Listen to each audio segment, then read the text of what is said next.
Hello and welcome back to Bald and Bloviating. I'm still bald and I'm still bloviating and I'm still Mookie Spitz, your host for BSing and carousing and sharing ideas. And I can't wait to share more ideas with my partner in political crime, Mr. HP. Welcome back to the podcast, HP. Thank you, Spitz. It's good to be here. And yeah, sorry that I kind of feel a need to keep a nom de plume or whatever because I work in healthcare and it's a sensitive area. And so what we're about to talk about might cross some boundaries, but it'll be fun to dig into it. I totally empathize, although I work in healthcare too, and I've blown my reputation, I think, quite some time ago. So I'm just going for it. People just say, "Hey, that's just Mookie," and I'm like, "Okay, thank you. I'll take my carte blanche and bloviate away." Our focus on said bloviation is taking a look at American exceptionalism. We did that a couple of Yeah. years ago, and I'll pass the baton to you to provide more context. But we're in a magic moment for this conversation. We are a good, what is it now, 18 months Yeah. into the second Trump administration. There have been monumental milestones, oscillations, fluctuations, and having this conversation with you to give it a little Yeah. bit of perspective is just what the doctor orders this Friday afternoon. So set it up for us, HP. Cool. Yeah. So when Trump won back in November of 2024, you and I wrote a piece in Medium, I believe it was, called End of American Exceptionalism, which was basically a debate between the two of us. We both opposed Trump, but we disagreed about why and who to point fingers at, right? And my argument was that some things just have to be deal breakers, that Trump wasn't a mystery. He said all the quiet parts out loud. He told us exactly who he was: a bigot, a racist, a sexual abuser, a criminal, and a wannabe dictator. He even said out loud that he could shoot someone on Fifth Avenue and get away with it. And I said that that really should be a deal breaker. That should be a functioning moral compass that should have been disqualifying for anyone who had one, right? And we went back and forth, but I'll call up one thing that I want to come back to today, which was I used that analogy from the C.S. Lewis series, the Narnia series, right? Where many of the citizens had been tricked by this orange orangutan, which is even now just like you can't make that up, right? And they were tricked by this orangutan who dressed up like Aslan, the magical lion in the series, so that later in the story, after all kinds of other stuff has happened and the orangutan has started to kind of blow it in his impersonation, and people are starting to get the notion that it's fake. When the real Aslan shows up, many of the citizens are no longer able or willing to recognize him anymore.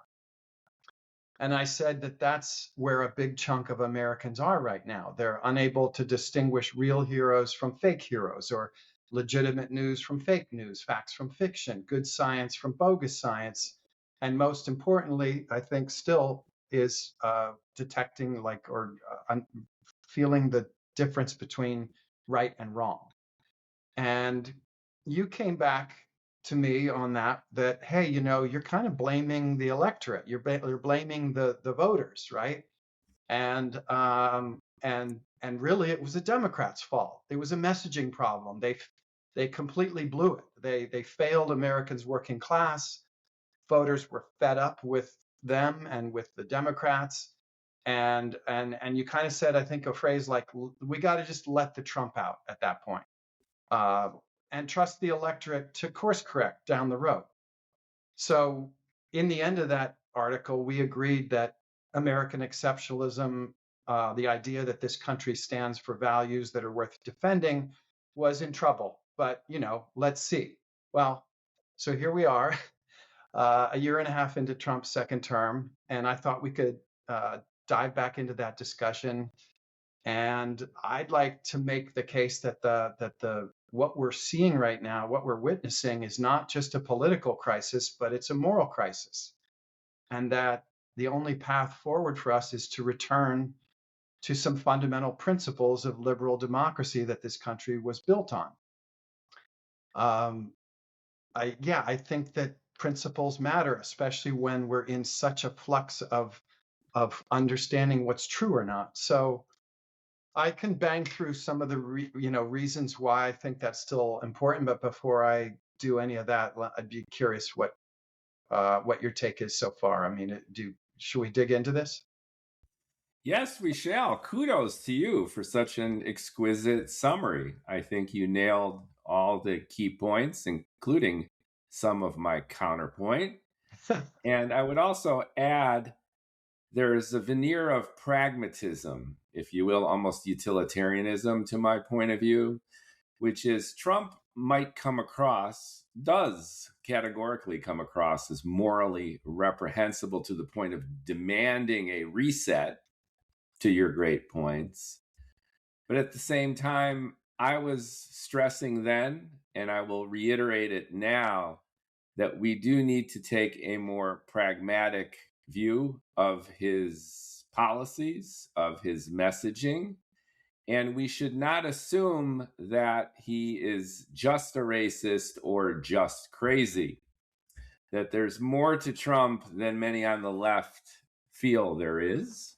And we could talk a little bit about that too, which is what is the true depth of Donald J. Trump's depravity, and to what extent is his flailing with tariffs and foreign policy and kidnapping world leaders and triggering a war? To what extent is that a consequence of his mania and ADHD? And to what extent is it focused, calibrated strategy, albeit arguably not as effective as he might envision? Interesting. Yeah, the kind of the madman strategy that keeps everyone on their heels, and yeah. So I'll definitely be curious to hear what you have to say about that. I'll bang through a couple things, thinking back on that article, which I think is still actually, I read it the other day, and I thought it's still kind of an interesting take. But okay, so one of the things I argued in that piece was about moral compass, right? And I think that part has been kind of vindicated. I mean, the moral compass argument has been playing out in horrible living color. ICE agents have literally shot people, innocent people in the streets, but 90% of Republicans still support Trump. The idea that I had presented that some things should just be deal breakers, uh, not true yet. I mean, yes, he's lost a lot of independents and some Republicans, but the loyalists are hanging on like crazy, and he still has control of the party. He still has control of all the branches of government. So the moral compass thing that I thought that should be a deal breaker, not a deal breaker yet. Okay, so that's a thing. Second, that whole Aslan analogy, I'd say it wasn't a fantasy, it was a prophecy. I mean, Americans have now allowed themselves to be taken in by a complete charlatan, an orange, kind of monster, a criminal, an autocrat. And when you look around, many Americans no longer believe in science. I work in healthcare. We've got huge doubts about vaccines, about just scientific institutions, schools of higher learning. There's distrust in there's no sense of what is legitimate news versus fake news or social media.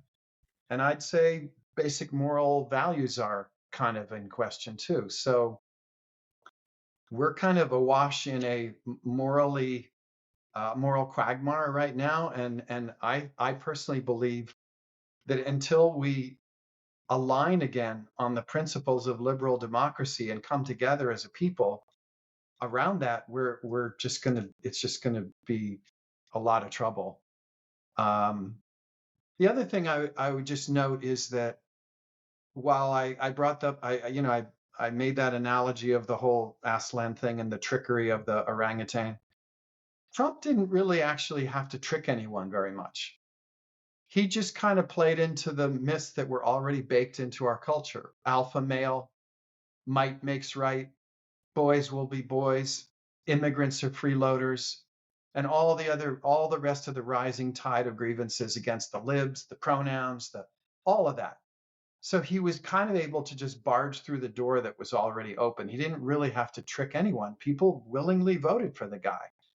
Now, I guess there was whatever percent, millions of Americans didn't vote at all. So there's another problem, with just um, moral kind of like apathy or institutional apathy or feeling like none of this stuff even matters to me. So that's also, I think, kind of one of the key points. And then the other one, and I'll kick it back to you to hear your take, is the thing that just is stunning to me, worse than I even imagined it could be, is the moral ambiguity of the business community. Musk, Bezos, Zuckerberg, Cook, the top law firms. These people who have every resource, platform, and agency to push back against obvious injustice, who instead completely prostrated themselves to give Trump money in his Bitcoin account, gold-plated toys. Didn't Cook give him a gold-plated iPhone in exchange for tax cuts and government contracts? I mean, my God, that is just a total betrayal of civic responsibility. These guys, uh, I think these guys are basically criminals to do that. And then last but not least, the Republican Party that has completely sold their souls to Trump. They don't know how to get it back. I mean, you see a tiny bit of Rand Paul's not crazy about the war. A couple of the libertarians are not too crazy. Gorsuch, yeah, and you're kind of a libertarian, right, Spitz?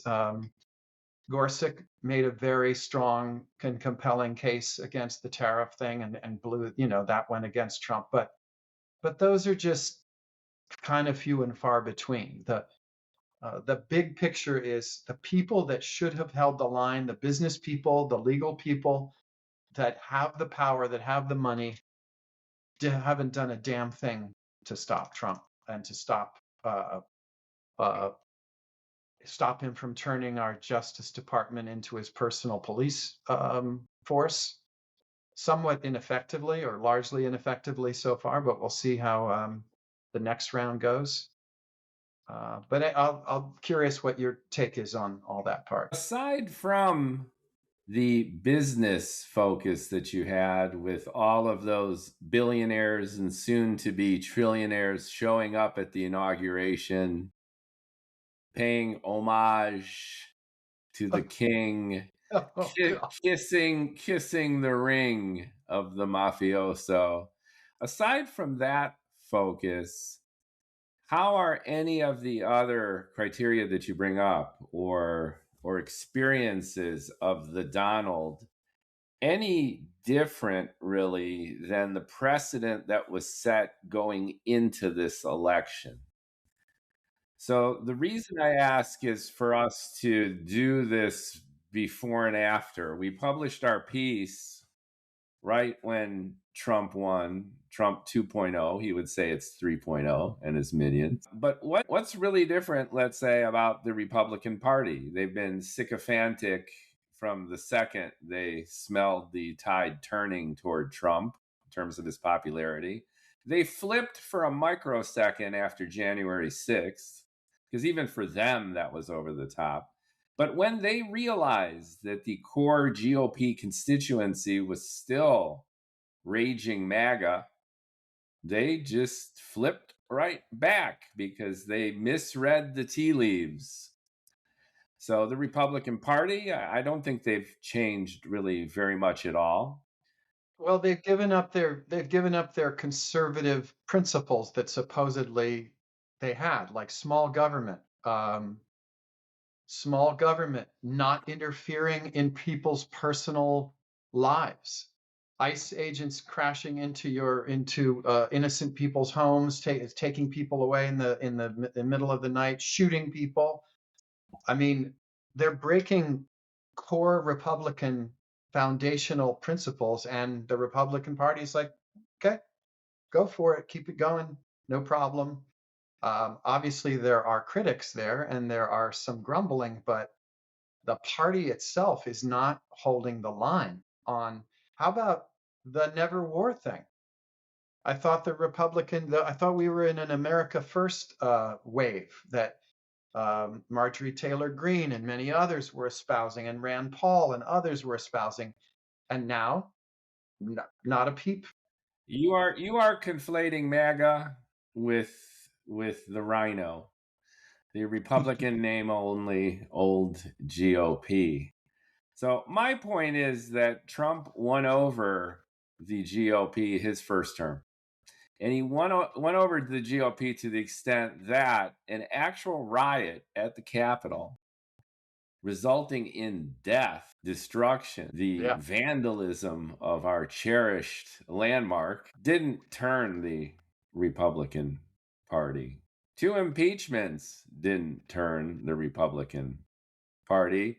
And all of the gripes and grievances vociferously shared by the left throughout the first Trump administration didn't do anything. In fact, it further fanned the flames of the MAGA minions and further reinforced the sycophancy of the Republicans, even the old school Republicans, to play ball. Well, that's because they like to win. Only those Republicans who were going to retire, and that is true to this day, except for Mr. Rand Paul, who is raising the libertarian flag. Woohoo! Yeah. Yeah. He, by the way, is also a physician, right? I don't see much difference in the Republicans at all. It's a matter of degree in terms of the violative nature of Trump's behavior, but the core is still the same, which is sycophants, which is adhering to the desire of the base, that Trump is a demigod, nothing that Trump can do is wrong, and that he's a genius, and we should just trust him. My response to you is I get it. It's not like I'm disagreeing with your points. I'm merely illustrating not much has really changed, I don't think. It's a matter of degree, not attitude or policy or practice. In business, it's follow the money. For the Republicans, it's follow the voters. We exist because we won. We won, therefore we not only exist, but we need to do Trump's bidding. Mm-hmm. Mm-hmm. So I don't see the Republican landscape changing all that much at all. And thanks to their victory of both the House and the Senate, And the Supreme Court. and I was just going to say, SCOTUS, they rule the roost. And why wouldn't they use their power? Yeah, it's just what are they going to use it for? Well, they use it for maximizing more power. Come on, HP, your naivete is astounding here. Now, I'm being facetious, and I understand that you're looking at it through the lens of old school liberalism, which is when we define truth, justice in the American way, not necessarily in how the Superman people did in the 50s. We are talking about liberté, equalité, fraternité. We're talking about the values that go back ostensibly to how this nation was founded, Yeah, which can also be exactly. debated to a certain extent. But I hear you. I'm not pushing back at all when you're making these allegations of these extreme, air quote, un-American behaviors. But what I am saying, though, that there's a core of pragmatism to the right and the GOP. And then I affix to that a more pragmatic strategy, which I believe has intent. The GOP hasn't changed. Trump hasn't changed. And that core voter, for the most part, hasn't changed. Where what you're saying is having a demonstrable impact is on many of the minority voters who flipped to make Trump's election possible. They're smelling the coffee when it comes to their own pocketbook, gas prices, food prices, inflation, as bad, if not worse, than under Zombie Joe. So they are Right. like, hey, wait a second. We loved you in the McDonald's drive-through and the garbage truck, and I saw you on TV with The Apprentice, and you're the business guy, right? And if I remember, before we had this Joe Biden guy, I was doing better, and now you're telling me I'm going to do great, so I'm going to vote for you. Well, Yeah, how has that worked out? Not particularly well. Is that a absolutely. moral evaluation? Is that a judgment about American liberalism? No, it's a pragmatic assessment based on everyday living. Yeah, I mean, I agree with you though, and I think it ties into my POV about it, which is we're going to keep getting whipsawed between one kind of nightmarish experience after another if we don't get back to any of these basic principles. And if we, the electorate decided to vote for a pro wrestler, a guy whose entire career was rescued from bankruptcy by being able to say "you're fired" in a fake part of his Trump Tower that had been redesigned by the producer of that show. And when they walked into the original or the prior version, it was this ratty old carpeted Trump Tower, and Trump was on his way to bankruptcy. His career got rescued by a fantasy of a guy who could sit behind a desk and say, "You're fired." And people loved that. But when are the American people going to get back to some kind of foundational principles that are not about the Kardashians, uh, fake news and made up TV show kind of things, and yeah, core principles. Otherwise, I just feel like this country is going to. I mean, we're headed for a 5-car pileup right now, and I don't know what's going to right the ship, but Trump is driving us off a cliff. We'll see how he can maneuver the Iran nightmare, which, by the way, is proving that Biden's pact with Iran that Trump unwound was perfectly fine and should have been left alone, because we're now going to wind up with a worse deal, if at all, than the one we had, including probably a global recession and a bunch of other negative things that will come out of that. And for what? Because he wanted to do something, and because Hegseth said we can get it, or BB whispered to him and said, if you don't go in, I'm going in, and I want you to go in so that you can be the hero. And Trump bought that. So he went in, and it's turned into a disaster. And he wishes he had never, in his secret midnight self or 2 a.m. self, when he's not posting on Truth Social, he's probably sitting there going, "God damn it, why the fuck did I get into Iran? Because this is a mess." But he can never admit that. I disagree, and I'll elaborate on why. I think Trump went in with intention. I Uh-huh. don't think that Bibi Netanyahu and the Israelis coaxed Trump into joining them. I think Trump used the opportunity of the circumstance to do what he's always wanted to do, which is control and or influence Middle Eastern oil the same way that he currently controls and influences Western Hemisphere's oil with the kidnapping of Maduro. You're making various assumptions about Trump's internal state and strategy, many of which I do not agree with. We are now leaving the realm of ethics and morality, and we're entering that of pragmatic policy, foreign wars, energy. I just want to delineate that because it gets conflated on the left all the time. You look at this orange pasty orangutan who's been at least convicted in civil court of sexual abuse.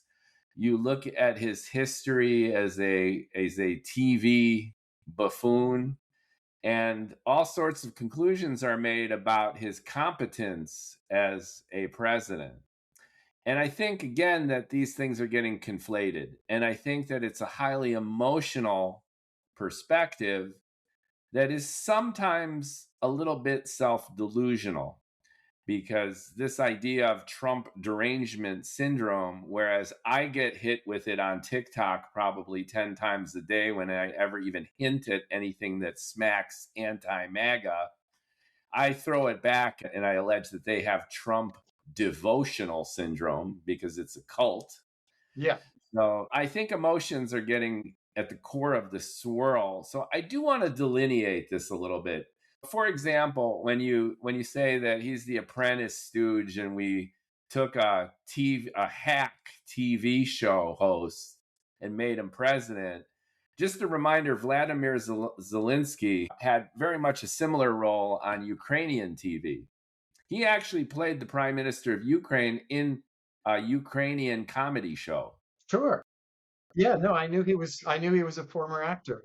Just for the sake of this debate, if we cannot conflate some of these to get to the heart of two things I think we're trying to grapple with here. One, are Trump's obviously morally reprehensible behaviors and actions undercutting the fabric of American society and our place in the world? Yes or no? And the other one is, which you segued to, are Trump's actual policies and decisions domestically and in terms of foreign policy better for America or worse? Does Sure, that make sense? And then I think totally. you're trying to bring these together, which Yeah, is if you're morally reprehensible and you're destroying the American exceptional idea of humanism and globalism and all this kind of stuff, then you're de facto gonna mess it up when you start useless wars and kidnap foreign leaders. think so. I think there is a connection between one's moral and principled fabric and how things end up, what the results over time are. And I would argue that when you look at Trump's whole history, it's not great. I mean, he was born with a silver spoon in his mouth, the son of a billionaire. He went bankrupt 6 times. His whole business was on life support. Uh, and he managed to, like, I guess maybe the analogy is like, like I used to do at my great grandmother's place, out in the water, jump from one rock to another to avoid falling into the water. You keep skipping, you keep jumping, and if you can keep going, you avoid like slipping into the water. So he skipped along, and he is nimble, and he somehow manages to keep avoiding the complete disaster that is waiting for him. But I really fear that he is leading us into a worse and worse situation. And he hasn't really, in either term, I guess you could argue that he definitely secured the border the second time, didn't build a wall the first time. I think he built five miles of one or something. But he definitely secured the border this time. And then look at what he did on top of that, and gone and killed a bunch of people, through the whole ICE debacle that has. So that's an example. Like, he set out to do something, he kind of did accomplish it, and it's turned into kind of a nightmare. I mean, even for everyone except for the most ardent MAGA fans, they don't look at those ICE raids with a good feeling anymore. So there's a disaster. The Epstein files, his moral his moral depravity that's underneath all of that, and he's in the middle of it all, as we know, is an explanation for why that has gone into become a complete and total fucking mess for him and for everyone else, including some of his biggest fans who are no longer fans, like Marjorie Taylor Greene and many others. So there's a thing. I mean, if you just go through the list, the the tariff business and the international, there was like a moment there. He pulled off an amazing murder of Maduro, and I guess got high on that experience and thought he could just keep doing it. Well, that's not working out, and I don't think the Iran thing is going well for him at all. So I guess what I would tie it back to my original premise of all this. if you're not grounded in any kind of basic principles of what is right and wrong, what are we actually doing? What is the Constitution of the United States and what's my role in it? If you're just like this crazy, pro wrestling,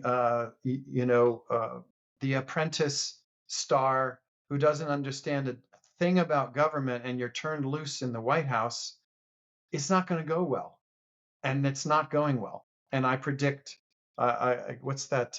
I forget that show. What's the quote? Um, Prediction. Who was it who said that? Yeah. Or the X-Files, fear the future. The guy from the A-Team said that, right? Prediction. Pain. Remember when Hannibal, the leader, would pop the cigar into his mouth, and with tremendous satisfaction, with the smoke still simmering behind him. I love it when a plan comes together. So I just think that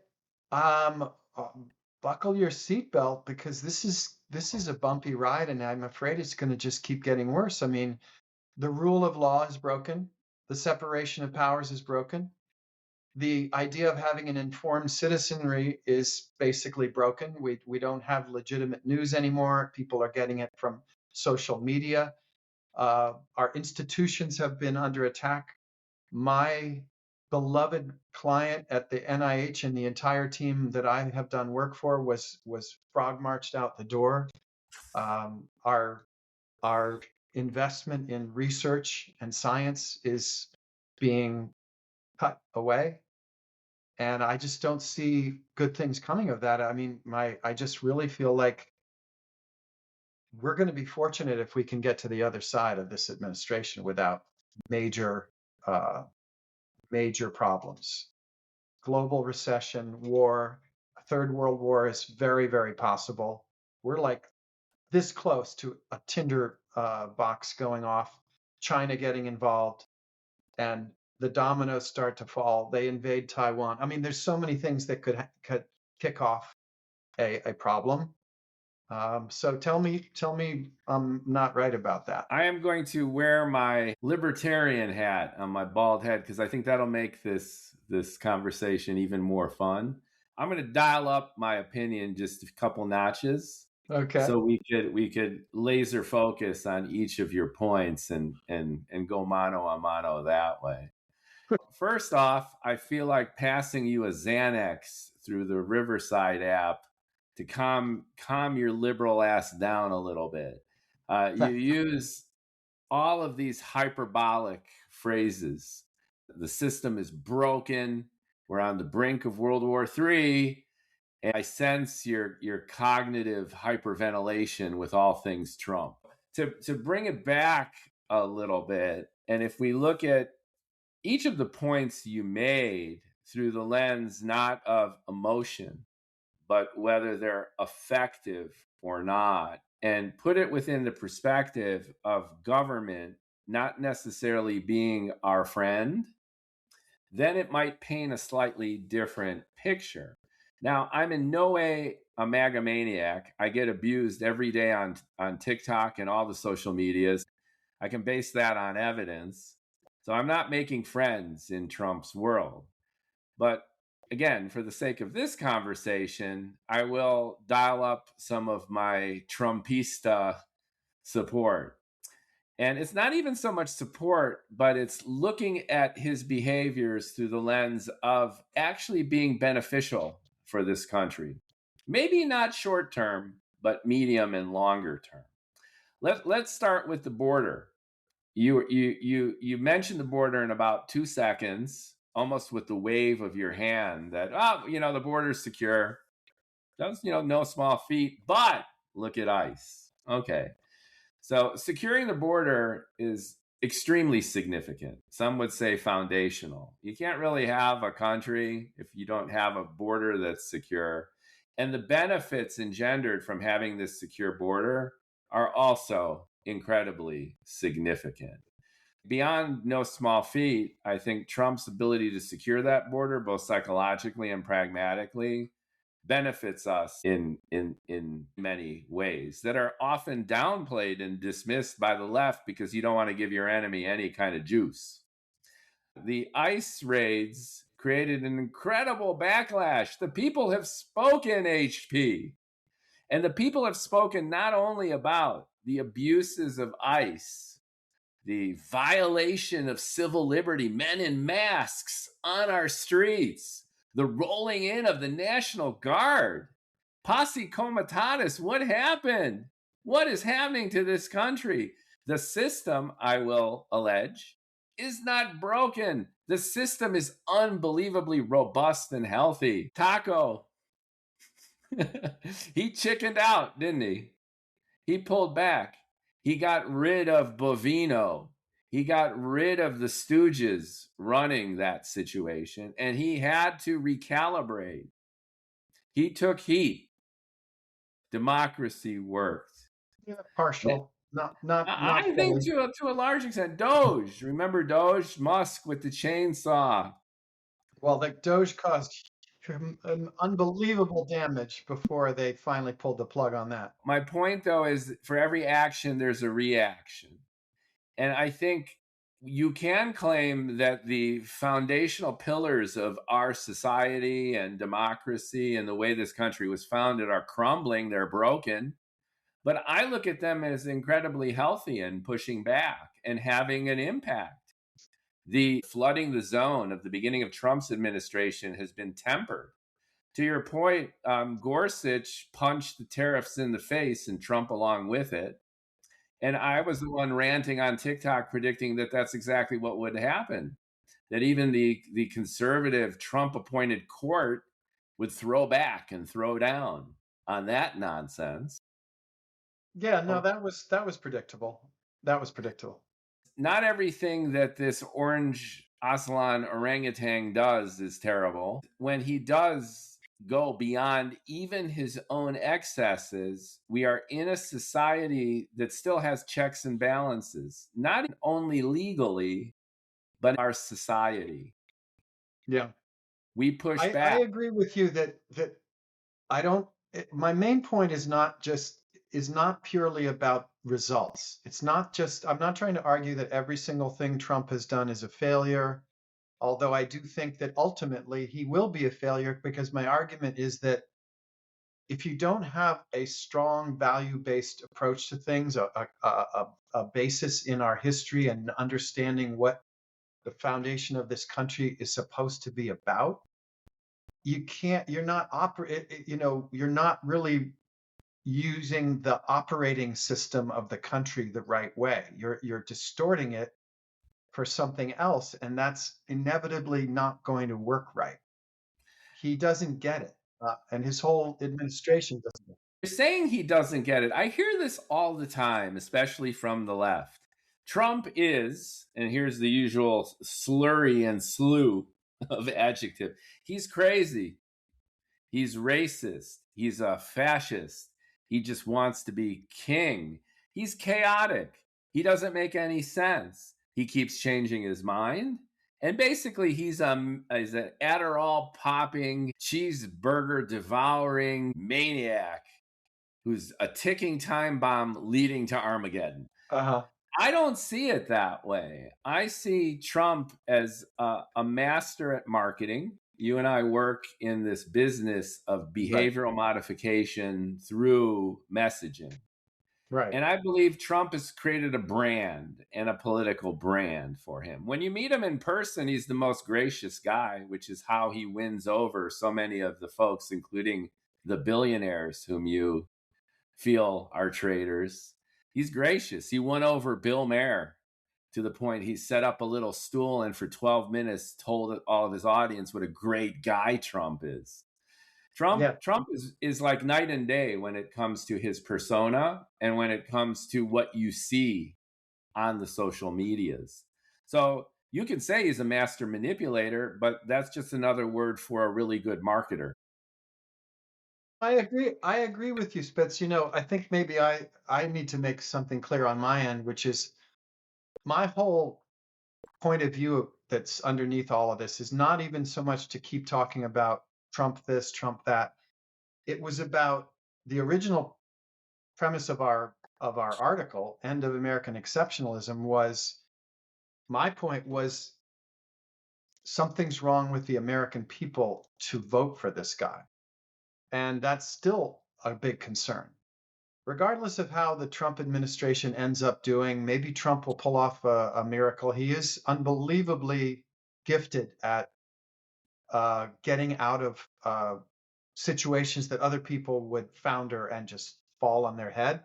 And somehow he escapes conviction here, and he's escaped how many different government cases against him, and all of these things. So he may come out all right.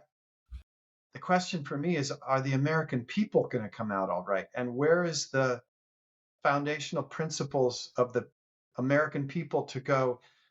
One of two things could happen.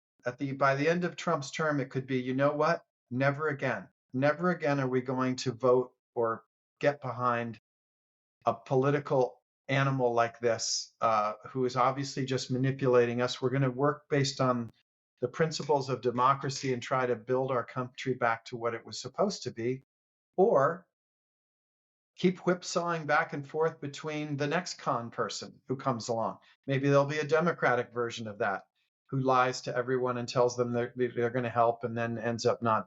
House of Cards. The Kevin Spacey character was a Democrat. I like that. Right. That was a really nice touch. A Southern Democrat. And that was the Aslan analogy from the original piece, was the idea that people can be so captured by false prophets that they can no longer recognize the truth, even if it's standing right in front of them. Now that's real, and now I think we're looking at that. My hope is it's not permanent. People do wake up. Times change. Maybe there's a reckoning happening. Maybe there's a groundswell that may be happening. And that gives me some hope that maybe there are some people with courage and that could be contagious. And then maybe we'll get sick of this kind of, what's the right word for just this immediate gratification and this like non-principled behavior that we're. WF Trump circus. Yeah, the pro wrestling, the sport that's not even a sport, which millions of people love for some reason, even though it's not a sport. It's a show. That's kind of who we've got running things right now. But I think that my hope is just that, like you said, there are minorities who pulled the lever for Trump and they're regretting it. There's podcasts now all over the country of former Republicans who are now anti-Trumpers and want to talk about it. The Bulwark is a good example. I don't know if you ever listened to that one. The Bulwark is, but look at what happened in South Korea when their leader declared a coup d'etat for the sake of the country's security, and everyone hit the streets, and then this guy hit the jail cell. They were not having it. Look at Brazil with Bolsonaro. He pulls the same shenanigans that Trump did on January 6th, and they're like, no. Now, the reason both of these countries said no to the pseudo-Trump was because they'd been through all this shit before. South Korea was pretty much a military dictatorship for most of its history, and before that, it was a slave of Japan, and they're over it. We fought hard for the values that you're espousing, HP. And then when some bozo pulls the plug on that, is no way, Jose. You're not taking us down. You're not taking us back. And I agree with you. The pendulum swings. It's going to oscillate in the other direction. Why did Biden get elected? Because people were sick of Trump in 2016 to 2020. You had the most boring zombie alternative to Trump imaginable. And this guy actually pulled it off. So what's going to happen maybe after Trump? Well, we're going to either get a moderate Republican, maybe even JD, or we're going to swing all the way the other way and said, enough of this Trump stuff. And then we get all the excesses of the left coming back in droves. So we've got a bipartisan system. It's not a parliamentary democracy, so you got to vote one way or the other. It's a package deal. And because of that and the mechanism of social media, which hypes outrage and further polarizes us with wedge issues and and bombast and outrage, we're going to keep zigging and zagging from one extreme to another. So I agree with you completely that this is not going to last and it's going to swing the other way. However, right now we're in the thick of it. Yeah. And I don't think it's as bad as you paint it. And I separate myself from that hyperbole. And I do look at a lot of what Trump is trying to do, not from the lens of someone who doesn't know what he's doing, but from the lens of someone who's doing things that you disagree with. So let me be specific. Trump's foreign policy is William McKinley. We're going back 100 years. Manifest destiny, controlling the Western Hemisphere, and might makes right. Now, that was an administration in America. So when you wave the flag, the American flag, at our 250th anniversary, and you are representing the true values of the United States, based on what precedent, HP? Because we've had other presidents and other administrations, you could call them robber barons, and you could say that it's an anachronism even to their own time. But this point of view of the 20th century liberal American view of what America has always been is categorically false. It's demonstrably incorrect. It's an evolution of the academy. It's an evolution of the civil rights movement. It's an evolution of, frankly, this academic wonkery that's been happening for decades. Now, I'm not saying it's wrong, and I'm not saying that it's bad for America. I'm merely stating the historical fact that you're looking at America through the lens of intellectual, upper middle class, very successful urban person in 2026. And that's not the America that I see in the history books or when looking back. And Trump, in ways, is a throwback to an America that was using its dominion as it could and as it felt it should. And Trump is applying that same strategy. I'm not saying it's right. I'm just saying that it's not crazy. And some parts of it might be effective. Let me finish and I'll pass the baton back to you. Venezuela, okay? You can't imagine anything more violative and air quote un-American than to send in Delta Force and literally kidnap the leader of another country and then throw his ass in a Brooklyn jail where Maduro is still festering. No one even talks about this anymore. I was over in Park Slope living for years, and Maduro is literally like a couple miles from where I used to live.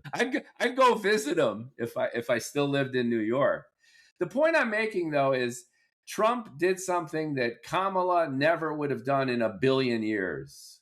Barack, none of the left would have ever done this, even thought about doing it, and Trump did it. Why did Trump do it? Because he's McKinley. He's Teddy Roosevelt. He's manifest destiny. He's the white man's burden, and he wants the oil. That is the strategy. And here's the other thing. Thanks to Delta Force and some great intelligence, he pulled that off. Now, what are the consequences of Maduro sitting in a jail? Here's the thing, HP. We actually now do control and influence Venezuela's oil. All right? And the benefits of this are absolutely enormous from the point of view of hegemony throughout the world.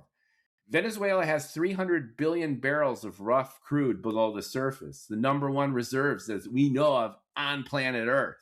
We have cut off Cuba, and we are trying to induce regime change in Cuba, which very well might work. Is there a strategy? Categorically, there is. Control the oil. Exert American power because might makes right.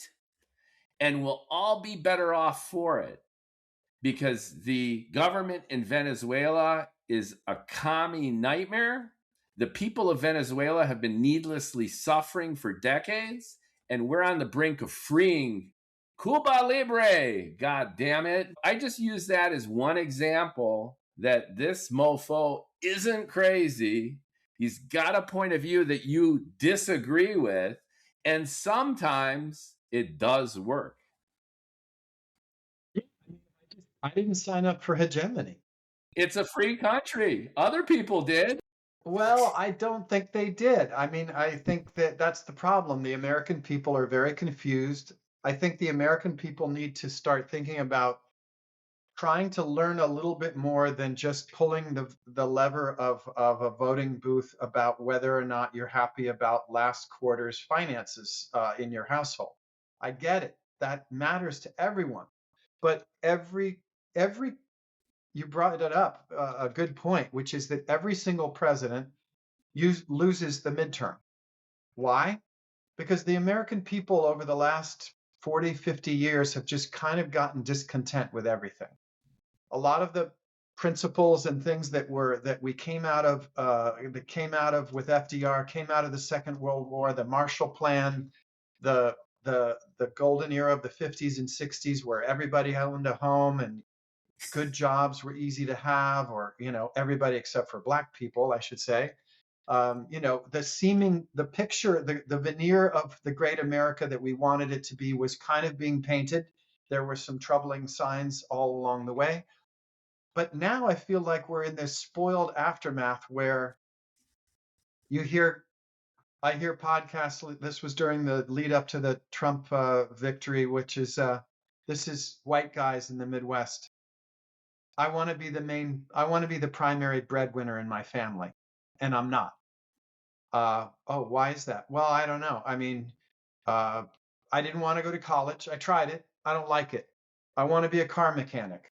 Okay, how's that going? Well, it's okay, but I'm not making as much as my wife, who is a nurse, and she makes more than me. I don't like that. This kind of like, you know, this feeling of that you have the right to have all of this kind of wealth and success, but you don't want to work for it, or you feel entitled to it, and you feel resentful of the libs and resentful of that your wife makes more money than you. And the America that exists in a lot of places now in our current time is just, how about if we get back to some basics of fairness, hard work, um, and honoring the principles that the country was founded on, and not uh, resenting everybody around you for having a more money than you, and not deciding your entire vote just based on whether the gas price went up the last few months, or eggs cost more the last few months, but maybe about like, where do you really want the country to go, and how do you think that's going to make all of us better? Again, no disagreement. And I'm with you in terms of my personal value system. So I get crushed and I love it. Hashtag bring it on the social medias when I do my little videos. And people interpret everything I say literally and as if it's my opinion. So by my opinion, I mean when I make a statement that taking Venezuela's oil was an awesome move, I don't think that we necessarily should have done it. And I think it might come across as net negative in all the ways that you describe. But what I'm trying to get at is it is a point of view, and Yeah, it's a strategic one, and it was successful within the constraints of what they were trying to do. yeah, And the issues that you bring up is the moral fabric of a huge swath of America. They believe that men should be the breadwinner, that America is white, male, heterosexual, and we need to get back to that because there's been this evolution of moral rot, which has precipitated our decline. And wake up, people. Jesus is coming. And until he gets here, we've got to whip America back into shape. Do I believe that that's true? Do I think that that's the America that I want to live in? No, no, no. But here I'm being a sounding board for the right. And I'm Uh-huh. putting on my MAGA hat in the sense of conveying to you that a large swath of the American population believes it, that it's more coherent a perspective than I think you're letting on, and that it's not just a consequence of reverse moral rot. It's not just about racism. It's not just about destroying values, but it contains within itself its own moral system, its own values. And where the left, frankly, gets itself up into a sling is being either unable or unwilling to acknowledge that there's a diametrically opposite point of view and perceived value system among millions of our fellow Americans. And we need to reconcile these two things. So when you're on the podcast here, and again, I'm agreeing with you, HP. But when you're here and you're laying it down as if these are Kantian categorical imperatives. American liberalism is the foundation of our country. A lot of wonky pundits will disagree with you, and millions of your fellow Americans will disagree with you too. What is a country except for the totality of the people living in it and what they believe in and how they perceive it? Look at the debates that are raging at the highest echelons of our legal system about what constitutes constitutional law. And there's some really smart people who are going mano a mano debating these core issues. And the solutions are not obvious and easy, especially if you remove the sense of moral bias. See what I'm Yeah. getting at? So I am with you in emotion, but where cognitively I need to throw back at you is a sense of implicit liberal bias that I'm hearing, because I talk to a lot of people on the right and they will just throw back in ways that I'm throwing back, that the picture you're painting is what you want. And there are millions of Americans who don't want that. They want an entirely different way of life. That's fine. That's fine. I am a liberal. I'm not that far to the left, honestly. I may come across in this conversation. I have Yeah, just like I'm not that far to the right. plenty of arguments with friends and family who are farther to the left than I am, and Yeah. I consider myself more centrist. But anyway, but what my point is just that it's not to me about this country needing to be liberal in the liberal sense.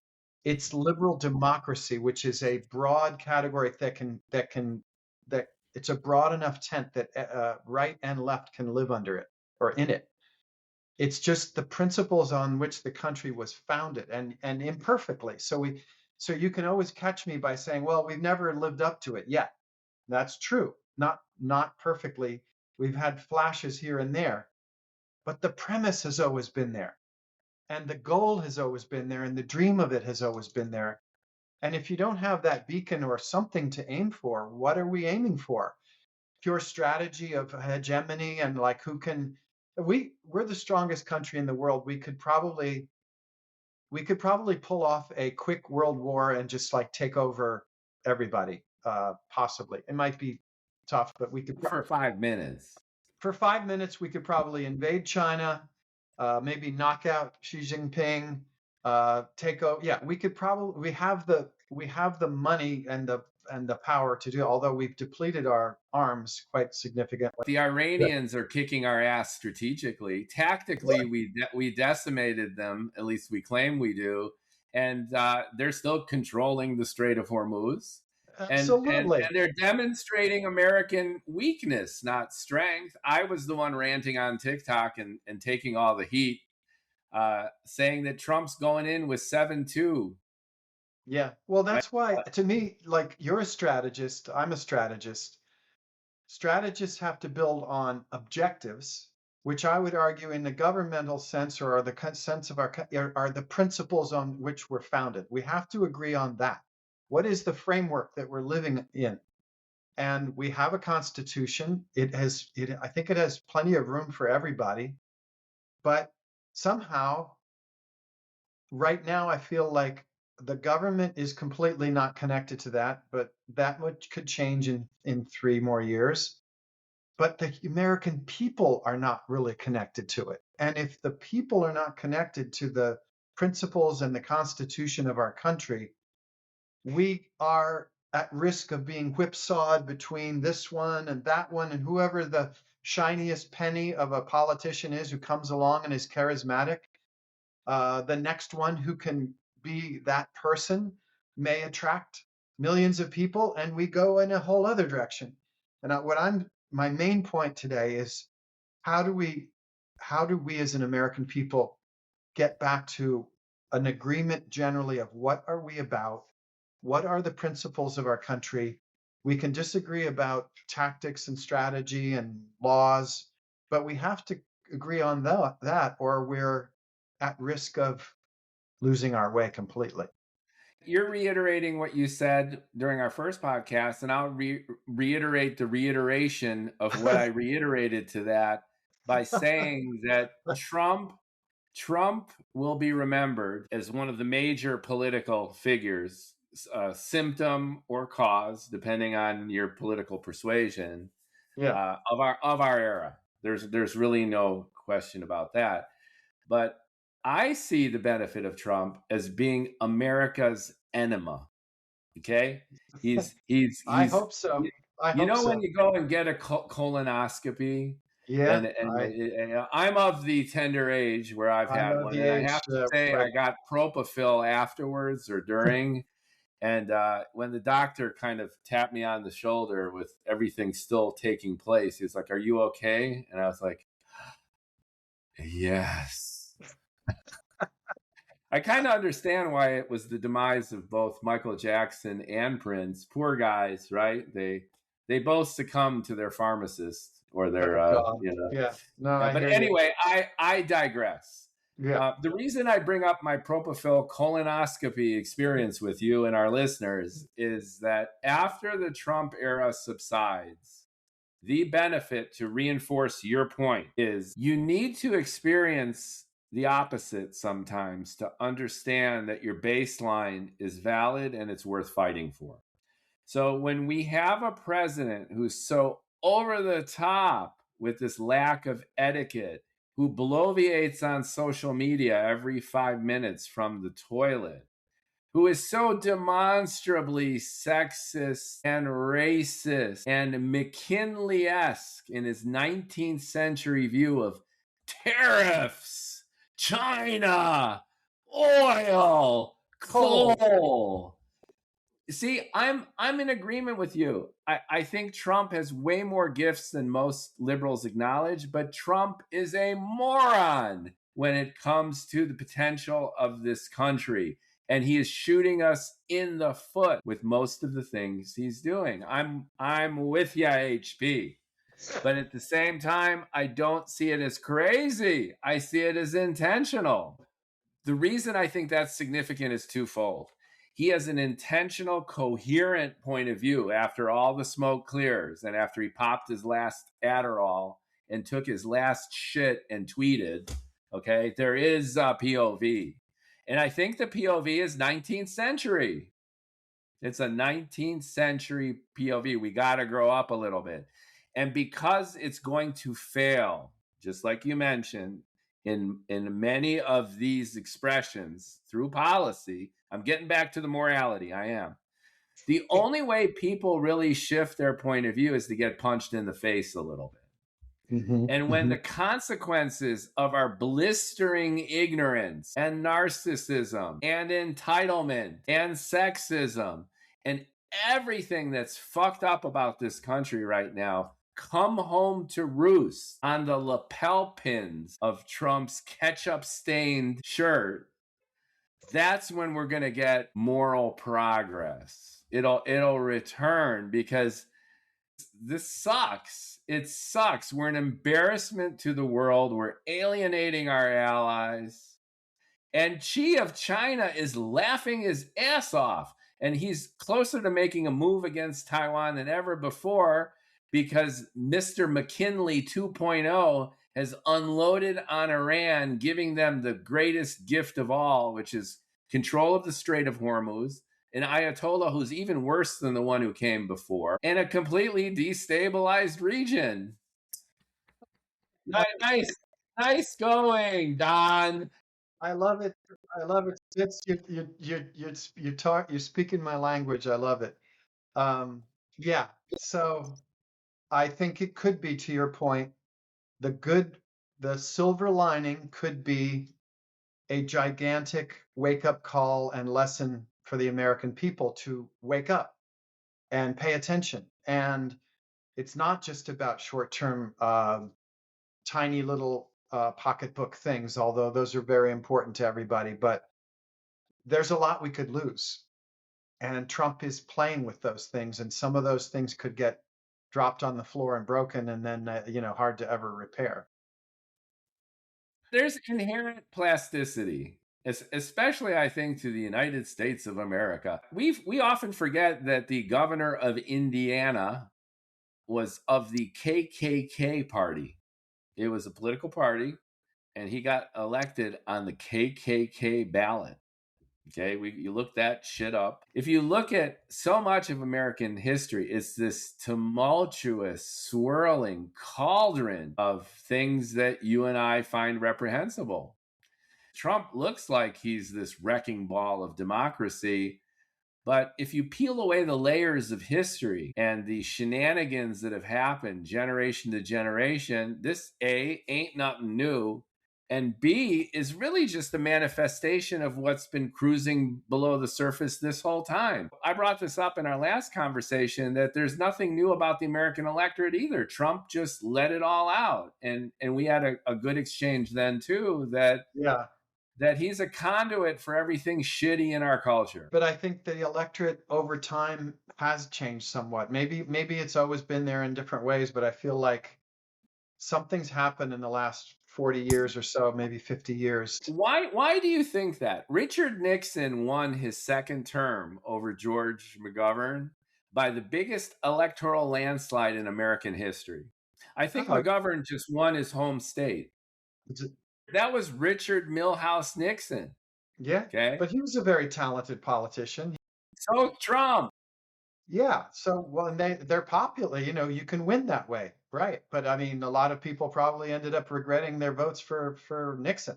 And Nixon had his Watergate disaster probably pushed a lot of Republicans to be like, okay, maybe that was overboard. So yeah, maybe things swing, they come and go, but I don't know. I guess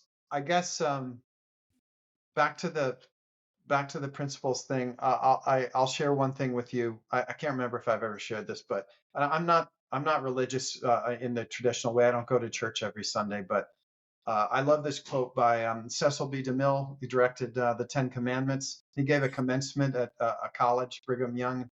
He said, "We cannot break the Ten Commandments. We can only break ourselves against them, or else by keeping them, rise through them to the fullness of freedom under God." Um, Again, I don't want to get into the religious part of it, but it's the principle part of it that I like, which is that our Constitution is built on them. And it's not a left-wing document. It's not an ultra-left document. And democracy is not a partisan document. And American exceptionalism, not as a fact right now, but as an aspiration, is still worth us fighting for. And the question I have is, are the people of this country going to fight for it or not? Are we, and when I mean fight, I don't mean like go out in the streets. And I'm not necessarily, although I've been in a few No Kings rallies, I'm not talking about fighting in the sort of what's the word, in sort of a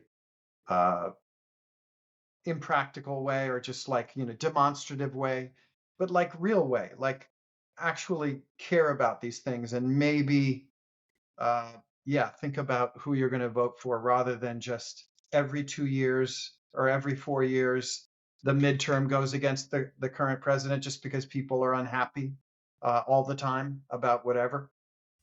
But really think about, I feel like we have to just start thinking about who do we actually want to have running our country, and and care about that in a way that is not happening right now. It's hard to disagree with any of your sentiments, although invoking the 10 Commandments on our podcast is akin to the Texas legislature mandating that they appear in every classroom right now. Well, I only quoted them based on the idea that they're principles, not for the religious reasons. Well, that's the argument that they made too. Yeah. Well, I'm opposed to forcing anything to be inside a school that has a religious nature. Right. I'm of course being facetious, and I appreciate you coming on and having this debate. I think it does illustrate how we're very human, and by we I mean the royal we, that we can't help but conflate emotion with value, with the vision of a society, with the characteristics of the leaders we choose, with policies that get mandated to bring that about. And it's a confusing, convoluted swirl of cultural norms, philosophical and ideological values, and this pragmatic realism of keeping costs down, our streets safe, and our kids fed, educated, and happy. And that, I think, is the human condition. I was speaking with a client who is in the Middle East, and I check up on him to make sure he's not being bombed at the moment. And he's from a very different background from me. He was born in Lebanon. He grew up speaking French. He lives in Saudi Arabia, and he's just like me. And we are very much apart in our culture, in our born religion. We couldn't be more distinct. But what we always conclude at the end of these fist pumping sessions, when we put the business aside for a few minutes and we talk heart to heart, is this acknowledgement of the universality of the human psyche and condition. And we look at it and say, why can't we just get along? If we could get over our social Darwinian programming, probably induced by genetic drift and a host of other factors, to not get along, then the world would be so much a better place. We're dealing with this vestigial tissue of leftover instincts that helped us get here when we were tribes of people running around the African savannah of 40, 50 people. We're now a planet of nearly 9 billion, and we need to grow up. And Donald J. Trump is an anachronism.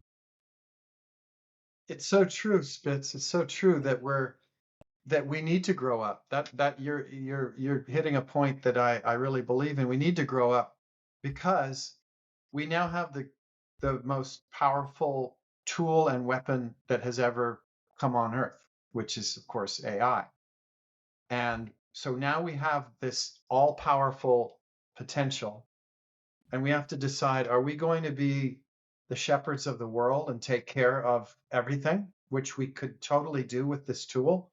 We can probably end world hunger. We can probably solve energy problem. We can probably solve all of our problems with this tool, or we could destroy everything. So what's it going to be? You know, are we going to actually going to fulfill the promise that human beings, I don't know how many other, living creatures there are in the universe. Earth may be, I'm sure there are some out there, but I don't know how many billions of light years away they are.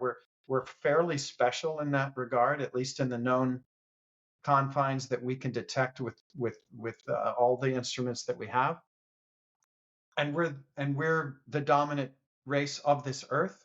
And the United States is the dominant country on the planet of Earth of humans. And what are we going to do with that power?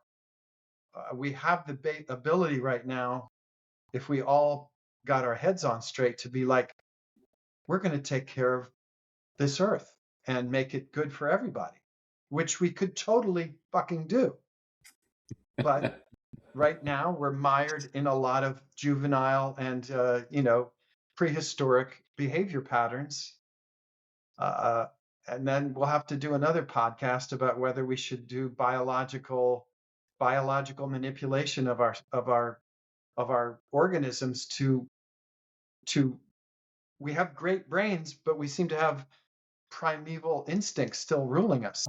All the vestigial tissue of our instincts corrupting Yeah. us.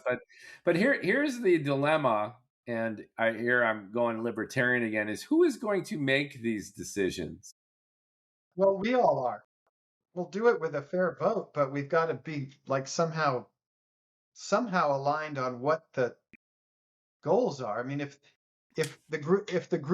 there's going to be a group of people who say, I'm like Trump, I just want to rule the world, I want to be the dominant, I want to make billions of dollars, and I want to dominate other people, and I want to step on the throats of those I don't like in order to get my way to the top. That's one group of people. And then there's going to be this other group of people that I would want to be part in is what I said before. Like, we want to make this world a habitable place for everybody and get along and thrive, which we have the power to do. So maybe there will be a fight over that, but I want to be on the side of those that want that rather than like just stepping on the throats of everyone around me.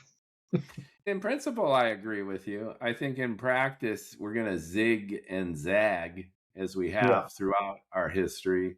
We've got more powerful tools, to your point, than ever before. We've got nuclear, we've got genetic control, and now we have AI.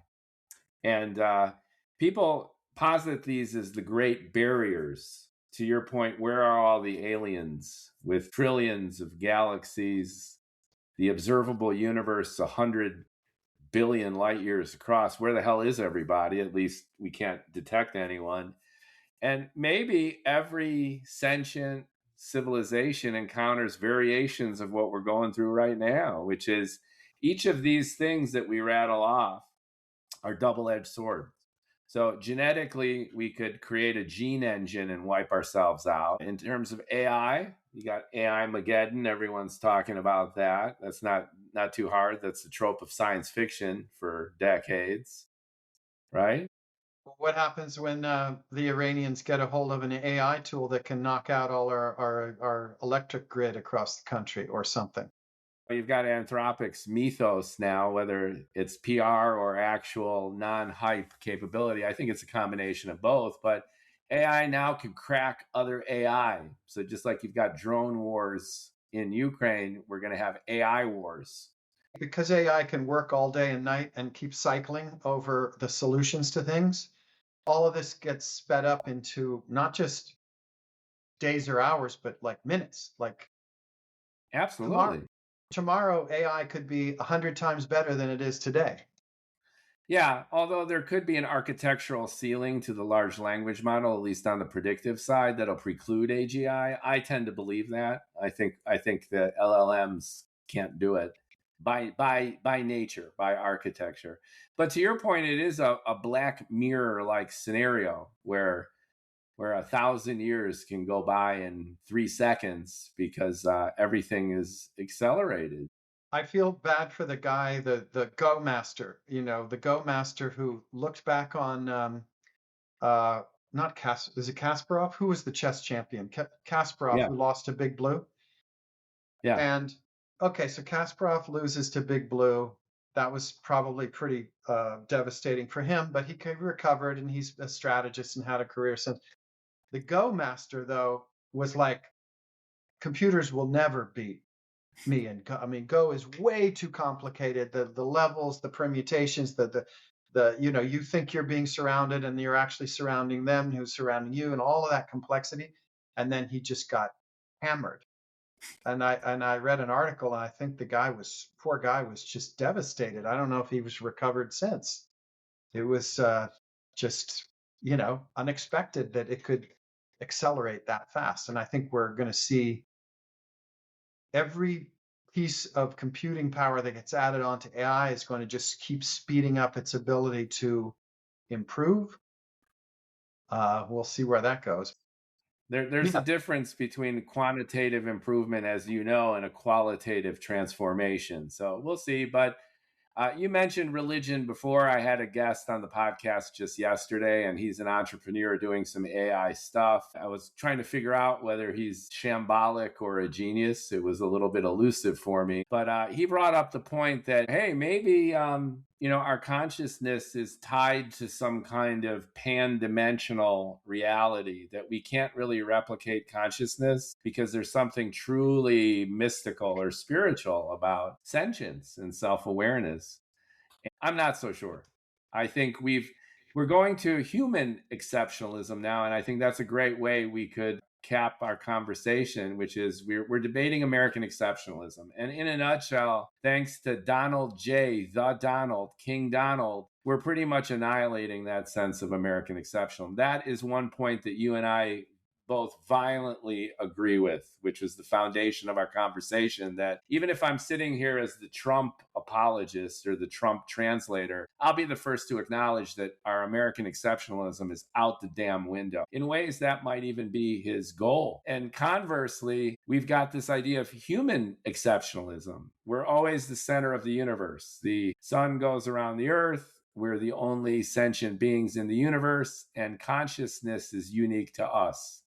And I would venture to assume that that myth will eventually succumb to the inevitability that we're just a bunch of primates on this little blue marble, as Carl Sagan mentioned. And the only thing special about our lives is how special we can make it. And a good way to make it special is to not succumb to the lies, deception, and manipulation of those who want to take everything for themselves.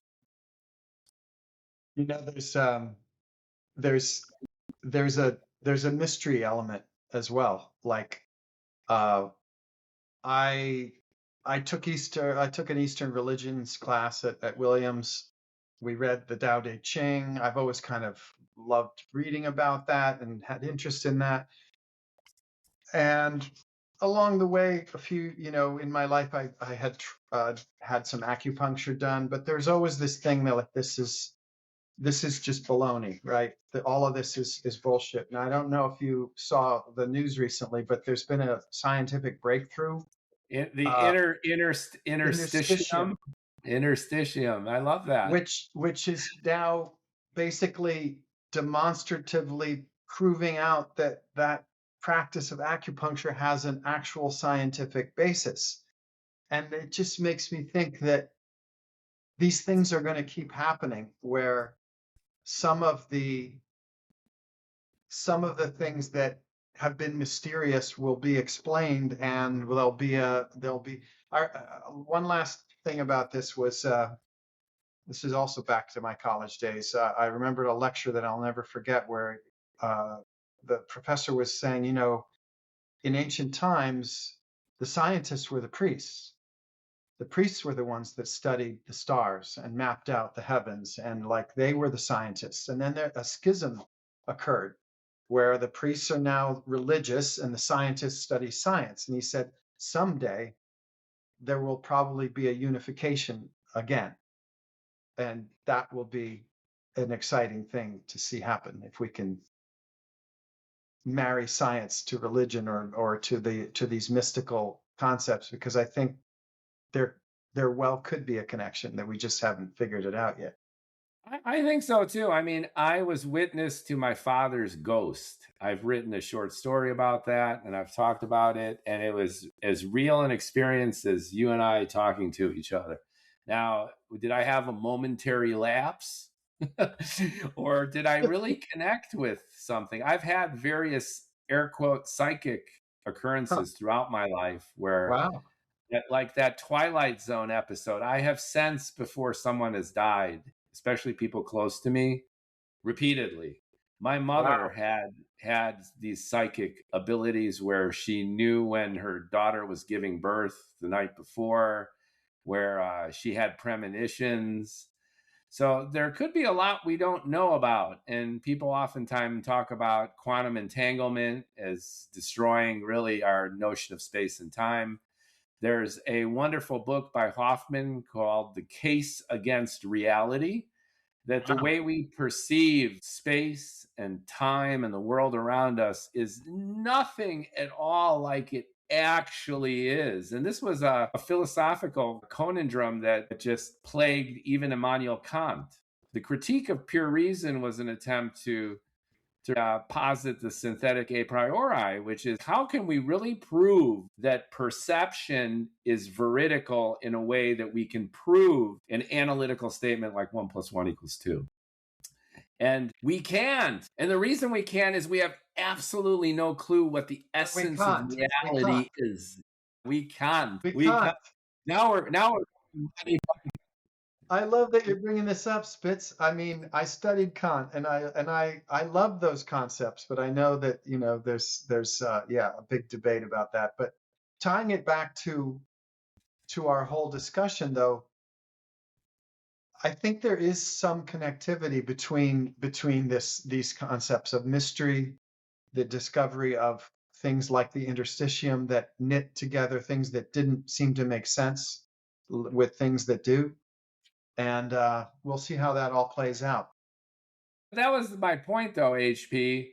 Even space and time aren't anything like we perceive them. So how could our own bodies be fully understood? How could our place in the universe be fully understood when we have really no clue as to what the is actually is? Well, and to me, that means we should be humble enough to have awe of all of this and approach it with the right attitudes, the right kind of desire for wisdom rather than desire for another dollar all the time. Like everybody likes to be wealthy. I have the other podcast, the Science Fiction and Fantasy Factory, and I talk about the evolution of science fiction and the motif of Star Trek, the first one, Boldly Go, right? Non-interventionalism. It was DEI on the bridge of the Starship Enterprise, multiple races, genders. You did have Captain Kirk as the swashbuckling sexist pig, but hey, it's at least he was called out every once in a while. Right, and they had principles of not interfering with the life of in other worlds. The prime directive was don't be an imperialist asshole. So then what happens when your captain who takes over the ship when Kirk retires decides to say, fuck it, let's go in and pillage each planet that we find? That's it. See, that's why I love that full circle analog, because I agree with you. I'm just saying that this captain's got a clear agenda and a lot of the crew agree with him. And there's a mutiny. There's a mutiny on the Enterprise right now. All right. Well, I'm joining the mutiny. Mutiny. Thank you for listening to Bald and Bloviating. I've had my very good friend and raconteur and debater, Mr. HP. And I have a feeling we'll continue again. 6 months or a year, we could loop back and see where this train wreck is going. I appreciate your perspective. It was a very respectful, engaging conversation, and I found it really satisfying. So thank you so much for making time, HP. Thank you, Spitz. Until next time. To be continued. Can't, unless we can't. Unless we can't.